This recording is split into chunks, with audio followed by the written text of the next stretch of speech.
नमस्ते करो तो आशीर्वाद में भी यही सुनने को मिलता है कि तेरी अच्छी जॉब लग जाए।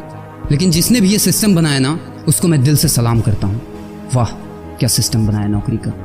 ये लोग जिंदगी भर उसी में उलझ कर रह जाते हैं, कभी बाहर ही नहीं निकल पाते, कभी नहीं। जब बच्चा पैदा होता है तब से यही रट लगाया जाता है कि मेरा बेटा डॉक्टर बनेगा, इंजीनियर बनेगा, सरकारी नौकरी करेगा, ये बनेगा वो बनेगा। लेकिन किसी ने कभी कहा ही नहीं कि मेरा बेटा अमीर बनेगा। बचपन से लेकर आज तक घर में, समाज में 22 सालों तक इसी बात का इंतजार रहता है कि मेरे बेटे को कोई कंपनी अच्छी जॉब दे दे। लेकिन एक बार किसी ने नहीं बोला कि मेरा बेटा एक कंपनी खोलेगा और लाखों लोगों को जॉब देगा। उससे किसी ने कभी कहा ही नहीं, कभी नहीं।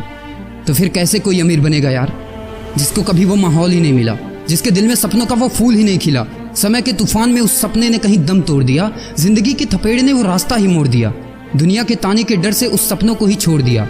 जो कभी सोचा करता था कि माँ मैं भी टाटा बिरला बनूंगा और मैं भी बहुत सारे पैसे कमाऊंगा। क्योंकि तुम्हें तो यही सिखाया गया है ना कि पैसा कमाना आसान नहीं होता। जब कुछ करने की कोशिश करते तो यही सुनने को मिलता है ना कि ये बाल धूप में ऐसे ही सफेद नहीं हुए। जितना तुम्हारा उम्र है उतना हमारा तजुर्बा है। अरे टकली कराकर आग में झोंक दो उस सफेद बालों को और कबाड़ी में बेच दो उस तजुर्बे को। इतना ही तजुर्बा होता ना तो आज वो यहाँ खड़े होकर फ्री की एडवाइस नहीं दे रहे होते, बल्कि किसी मैगजीन और न्यूज़पेपर के फ्रंट पेज पे होते। इतना ही तजुर्बा होता ना तो 20 रुपए किलो टमाटर के लिए पूरे मार्केट में नहीं घूमते कि कहीं 2 रुपए सस्ता मिल जाए। और बस में 12 साल के बच्चे को 5 साल बताकर भाड़ा नहीं कम करवा रहे होते। हा तजुर्बा। वैसे अच्छा मजाक करते हैं लोग। अबे किसकी बातें सुन रहा है? उन लोगों की जिन्होंने अपनी जिंदगी में कुछ उखाड़ा ही नहीं है, जो लोग लोमड़ी बनकर भाग गए स्ट्रगल के आगे, जो कभी शेर की तरह दहाड़ा ही नहीं है। ये लोग तुझे क्या सिखाएंगे कि पैसे कैसे कमाते हैं और अमीर कैसे बनते हैं। एक बार जा और झांक अपने घर में, अपनी सोसाइटी में, अपने शहर में। है कोई ऐसा जो वो लाइफ जी रहा है जो तू जीना चाहता है? है कोई ऐसा जो उतना पैसा कमा रहा है जितना तू कमाना चाहता है? है कोई ऐसा जो उस कार में घूमता है जिस कार में घूमने का तू सपना देखता है और शायद उसी कार की फोटो तेरे दीवार पे भी लगी हो? है कोई ऐसा जिसने उतना नाम कमा लिया जितना तू कमाना चाहता है, जितना तुझे चाहिए? झांक यार, झांक ले, पता चला कुछ। ये लोग जो तुझे फालतू की राय देने में लगे हैं कि ऐसा करो वैसा करो, कौन होते हैं ये लोग तुझे राय देने वाले? जब उन्होंने वो कभी हासिल ही नहीं किया, शायद जिंदगी में उतना पैसा कभी देखा ही नहीं, वो कार, वो नाम, वो स्टारडम कभी महसूस ही नहीं किया, वो क्या तुझे बताएंगे कि क्या करना है और क्या नहीं?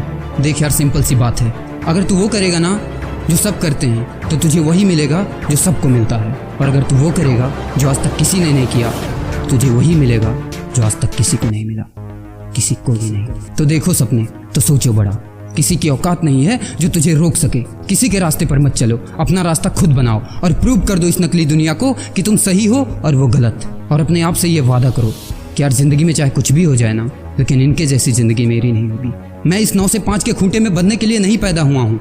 मैं किसी का नौकर बनने के लिए नहीं, बल्कि अपने माँ बाप का राजकुमार और अपनी जिंदगी का राजा बनने के लिए पैदा हुआ हूँ। नहीं जीनी ऐसी लाइफ जहाँ हर कदम पर बहाना करना पड़े। अरे यार, खिलौना बनता ही है टूटने के लिए। बहाना करते हैं लोग कि बेटा खिलौना टूट जाएगा, क्योंकि पैसे नहीं होते, मजबूर होते हैं, जिंदगी की थपेड़े से चूर चूर होते हैं। तो यार पेन उठाओ और लिख दो अपनी कहानी को, लिख डालो। तुम्हारी कोई सीमा नहीं है, तुम तो अनंत हो, यू आर इनफाइनाइट। और लास्ट में एक बात कहना चाहूँगा कि जब तक पढ़ाई का मकसद नौकरी पाना होगा, तब तक समाज में नौकर ही पैदा होंगे, मालिक नहीं।